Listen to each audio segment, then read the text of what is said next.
आज दिवाळीच्या पहिल्या दिवशी अभ्यंग स्नान करून तुम्ही हा फल नक्कीच फोडला असेल. पण तुम्हाला या मागचं कारण माहित आहे का? तर आज आहे नरक चतुर्दशी. याच दिवशी भगवान श्रीकृष्णांनी नरकासुराचा वध केला होता. पण हा नरकासुर आहे कोण?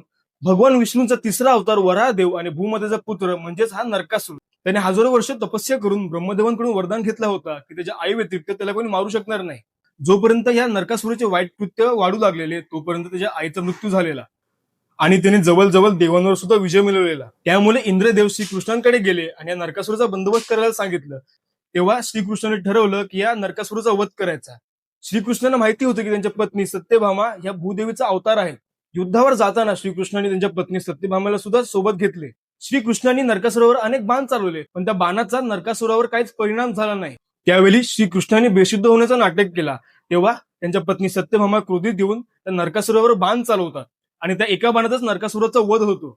आणि तेव्हा त्यानं समजतो की त्या भूदेवीचा अवतार आहे. मर्दानी नरकासुर इच्छा व्यक्त करतो की माझा मृत्यू दिवस हा दिवे लावून साजरा केला जावा आणि ह्या दिवशी जो कोणी मंगल स्नान करेल त्या व्यक्तीला नरक भोगावे लागणार नाही.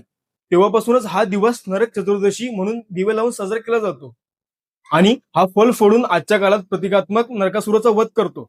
व्हिडिओ आवडली असेल तर लाईक, शेअर आणि कमेंट करा आणि असेच व्हिडिओ पाहण्यासाठी फॉलो करा. शुभ दीपावली.